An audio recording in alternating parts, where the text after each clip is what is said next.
আসসালামু আলাইকুম।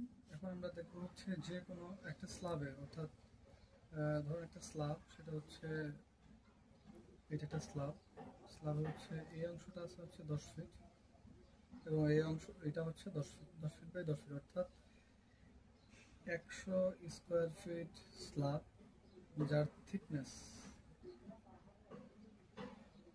ধরলাম হচ্ছে আমি 6 ইঞ্চি। হ্যাঁ, এটা এইরকম একটা স্ল্যাবের টোটাল যে ক্যালকুলেশন, অর্থাৎ এটাকে ঢালাই করতে কি পরিমাণ ম্যাটেরিয়ালস লাগবে, এটার ক্যালকুলেশনটা আমরা দেখব উইথ ওয়াটার। আমরা ওয়াটারও কিন্তু বের করবো। হ্যাঁ, মূল ফোকাস কিন্তু ওয়াটার সিমেন্ট রেশিও, যে জায়গায় এখানে ওয়াটারটা কতটুকু লাগতেছে এটা প্রপারলি বের করার। তো এই ক্ষেত্রে দেখবেন যে 100 স্কোয়ার ফিট, আমরা যদি এটা ভলিউম বের করি তাহলে ভলিউমটা আসতেছে হচ্ছে 100 × 0.5 is equal to 50 CFT। ঠিক আছে, 50 CFT। আচ্ছা, এখন 50 CFT-তে আমরা ধরলাম রেশিও, যেহেতু স্ল্যাবের ক্ষেত্রে আমরা 1, 1.5, 3 এই রেশিও ইউজ করতে পারি, অথবা 1, 2, 4 এটা ইউজ করতে পারি। তো আমরা ধরে নিলাম হচ্ছে আমরা 1, 1.5, 3 এই রেশিওতে ঢালাইটা করবো। ঠিক আছে, তো 1, 1.5, 3 এই রেশিওতে যদি ঢালাই করি তাহলে হচ্ছে আমাদের টোটাল আসতেছে কত, 1 প্লাস 1.5 প্লাস 3, অর্থাৎ 5.5, তাই তো? টোটালটা আসতেছে 5.5। ফাইন, তাহলে 50 CFT-র ক্ষেত্রে আমরা হচ্ছে এটা হচ্ছে আমাদের ড্রাই ভলিউম, তো এটাকে আমরা ওয়েট ভলিউম, সরি এটা ওয়েট ভলিউম, তো এটাকে আমরা হচ্ছে ড্রাই ভলিউমে নিব। হ্যাঁ, এটা কি ওয়েট ভলিউম, আমরা ড্রাই ভলিউমে যদি দিই, dry volume is equal two 50 into 1.5 দিয়ে গুণ করতে হবে। হ্যাঁ, কংক্রিটের ক্ষেত্রে 1.5 দিয়ে গুণ করতে হবে, আর যদি সেটা মর্টার হয় তাহলে 1.35 দিয়ে গুণ করতে হবে। মর্টারের ক্ষেত্রে 1.35 মাথায় রাখতে হবে জিনিসটা। তো আমরা কংক্রিট বের করতেছি, সেই কারণে আমরা ড্রাই ভলিউমের ক্ষেত্রে 50 ইন্টু 1.5 দিয়ে গুণ করলাম, তাহলে আসতে হচ্ছে 75, তাই তো? 75 CFT। আচ্ছা, এটাকে আমরা হচ্ছে তাহলে সিমেন্ট বের করি, তাহলে 75 এর বাই টোটালটা দিয়ে ভাগ করতে হবে, অর্থাৎ 5.5 ইন্টু হচ্ছে সিমেন্ট কত, রেশিও 1, সিমেন্টের রেশিও 1, এটা হচ্ছে স্যান্ড, এটা হচ্ছে কত সিমেন্ট, এটা কি স্যান্ড, আর এটা কি, এটা হচ্ছে aggregate, course aggregate, course aggregate বা পাথর বা হচ্ছে খোয়া, যেটা আপনারা দেখছিস বা স্টোন হতে পারে। তো 5.5 দিয়ে আমরা ভাগ দিলাম, ইন্টু কত, যেহেতু এক ব্যাগ মানে রেশিও হচ্ছে 1, তার মানে ইন্টু হচ্ছে 1, তাহলে আমাদের সিমেন্ট বের হয়ে আসতেছে 75 ডিভাইড বাই হচ্ছে 5.5 ইন্টু 1, তার মানে হচ্ছে 13.64 CFT। ঠিক আছে, তো আমরা জানি হচ্ছে এক ব্যাগ সিমেন্টে এটাকে ভাগ দিব হচ্ছে আমরা 1.25 দিয়ে। কেন? আমরা জানি এক bag cement is equal two 1.25 CFT, অর্থাৎ এক ব্যাগ সিমেন্টে 1.25 CFT সিমেন্ট থাকে। ভাগ দিলে আমরা হচ্ছে ব্যাগ পেয়ে যাচ্ছি, তেমন হচ্ছে 10.9 বা 11 ব্যাগ সিমেন্ট। সেম ভাবে হচ্ছে এটা হচ্ছে সিমেন্ট বের করলাম, সিমেন্ট। এরপরে ধরো আমি বের করবো হচ্ছে স্যান্ড, স্যান্ড কত, স্যান্ডের পরিমাণ কত আছে 1.5। ঠিক আছে, তার মানে হচ্ছে 75 ভাগ 5.5 ইন্টু হচ্ছে 1.5, কত আসতেছে 75 ভাগ 5.5 তাহলে আসতেছে 20.4645 CFT।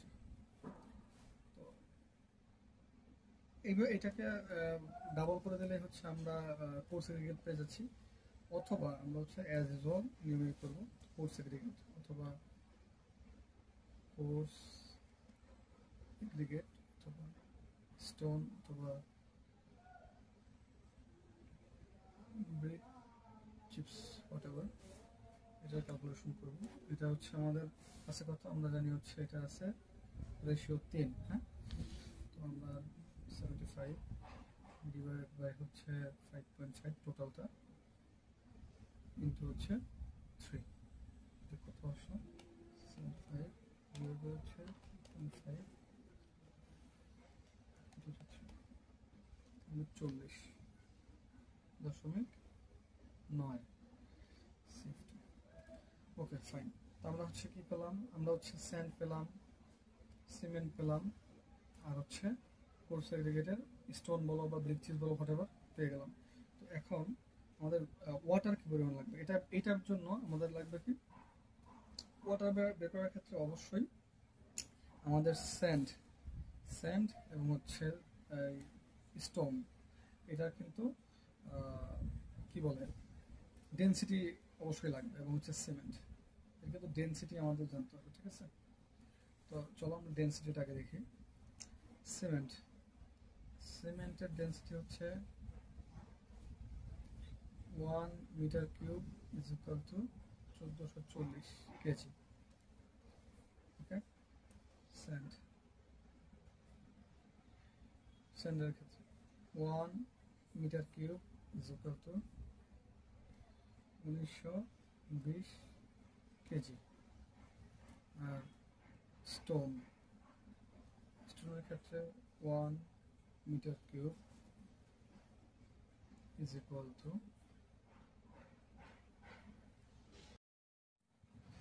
আচ্ছা স্টোন হচ্ছে 1 মিটার কিউব স্টোনের হচ্ছে আমার 2240 কেজির মতো আসে অ্যাপ্রক্সিমেটলি। এটা 2240 থেকে 2700 কেজি পর্যন্ত হয়ে থাকে আর কি। আর ব্রিক্স চিপসের ক্ষেত্রে 1000 কেজি 1 মিটার কিউবের ক্ষেত্রে হয়ে থাকে আর কি। তো আমরা হচ্ছে এই জায়গায় স্টোন ধরে নিলাম, তো স্টোন এভারেজ করে আমরা 2500 ধরে নিলাম, হ্যাঁ। এটাকে এভারেজ করে আমরা 2500 ধরে নিলাম। তো যদি ধরি তাহলে হচ্ছে আমাদের যেহেতু এটা মিটার কিউবে আমরা ডেন্সিটিটা পেয়েছি, সেক্ষেত্রে প্রত্যেকটাকে সিএফটি থেকে মিটার কিউবে কনভার্ট করতে হবে। আমরা জানি 1 CFT is equal to 0.0283 metre cube.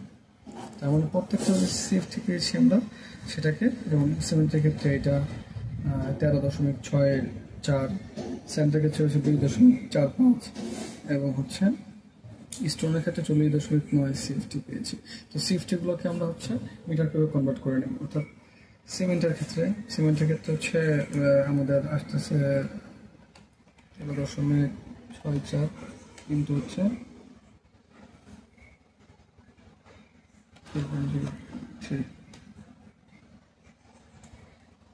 0.69 metre cube. Fine. এটার ক্ষেত্রে আসতেছে হচ্ছে 20 ইন্টু 45 ইন্টু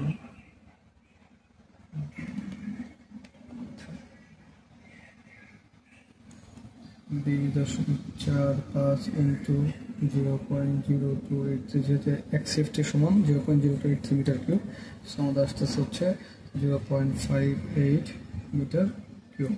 সেম স্টোনের ক্ষেত্রে আমরা বের করবো 40.9 ইন্টু 0.0283 is equal to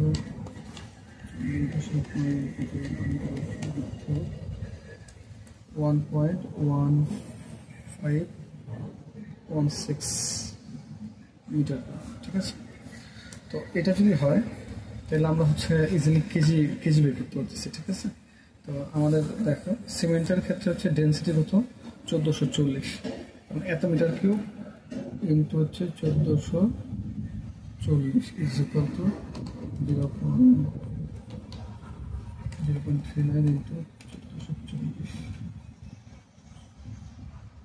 তার মানে আসতেছে হচ্ছে 561.6 কেজি, ঠিক আছে। তো এটা হলো আমরা সিমেন্ট কত কেজি লাগতেছে সেটা পেলাম। এখন স্যান্ডের ক্ষেত্রে হচ্ছে এত মিটার কিউব, আমরা স্যান্ডেরটা জানি কত 1920, হ্যাঁ 1920 কেজি। এত ইন্টু 1920 আমাদের আসতেছে কত স্যান্ডের ক্ষেত্রে 0.58 20, তার মানে আসতেছে হচ্ছে 1113.6 কেজি। ঠিক একইভাবে আমরা স্টোনের ক্ষেত্রে বের করবো এত ইন্টু স্টোনেরটা প্রেজেন্ট করতে আমরা এবারে ধরে নিচ্ছি হচ্ছে 2500 ধরে নিলে আমাদের আসতেছে হচ্ছে 1.16 ইন্টু 2500 অর্থাৎ 2900 কেজি। তো টোটাল হচ্ছে আমাদের এখন আমরা আমাদের প্রপার স্ট্রেংথ মেনটেন করার জন্য আমরা হচ্ছে ওয়াটার নেব হচ্ছে ওয়াটার পার্সেন্টেজ হবে হচ্ছে 0.4 to 0.45%। ঠিক আছে, যদি এটা ধরি তাহলে মানে পার্সেন্টের ক্ষেত্রে হিসাব করলে হচ্ছে আমাদের আসতেছে 40 থেকে 45%, অর্থাৎ আমাদের আসতেছে হচ্ছে 0.4 to 0.45 এই পরিমাণ আমাদের ওয়াটার নিতে হবে প্রপার স্ট্রেংথের জন্য। তো সেক্ষেত্রে আমাদের টোটাল হচ্ছে এই ক্যালকুলেশনটা মানে ওয়াটারটা লাগতেছে কত, আমরা ধরে নিলাম হচ্ছে 0.45। হ্যাঁ, তাহলে তার মানে water required is equal to 0.45 into আমাদের টোটাল স্যান্ড, সিমেন্ট এবং স্টোনের কেজিটা আমরা যোগ করে দেবো। হ্যাঁ, 561.6 কেজি এটা ছিল সিমেন্টের, প্লাস আমাদের স্যান্ডের ক্ষেত্রে ছিল হচ্ছে 1113.6 কেজি, প্লাস হচ্ছে আমরা নিব হচ্ছে আমাদের স্টোনের ক্ষেত্রে হচ্ছে 2900 কেজি। তাহলে টোটাল আসতেছে কত, আমাদের টোটাল আসতেছে হচ্ছে এত প্লাস হচ্ছে 1113, টোটাল আসতেছে হচ্ছে এত ইন্টু হচ্ছে 0.45 অর্থাৎ 2058.8 এত লিটার। অর্থাৎ আমাদের টোটাল এই যে ক্যালকুলেশন, অর্থাৎ 100 স্কোয়ার ফিটের একটা স্ল্যাব যেটা হচ্ছে 6 ইঞ্চি থিকনেস, এটার রেশিও হচ্ছে 1:1.5:3। এই রেশিওতে যদি আমরা কনক্রিটিং করতে চাই তাহলে মিনিমাম 2058.8 অর্থাৎ 2059 লিটার পানি প্রয়োজন হবে। ঠিক আছে, তো এর বেশি পানি দিলে কিন্তু কনক্রিটের প্রপার স্ট্রেংথ আসবে না, এবং কম পানি দিলে কিন্তু ওয়ার্কেবিলিটি কমে যাবে। তো এদিকে খেয়াল রাখতে হবে, এবং এই যে আমাদের ওয়াটার রেশিওটা বের করলাম, ওয়াটার সিমেন্ট রেশিও, এটা কিন্তু অবশ্যই মেনটেন করতে হবে। ঠিক আছে, ভালো থাকবেন, সুস্থ থাকবেন, আসসালামু আলাইকুম।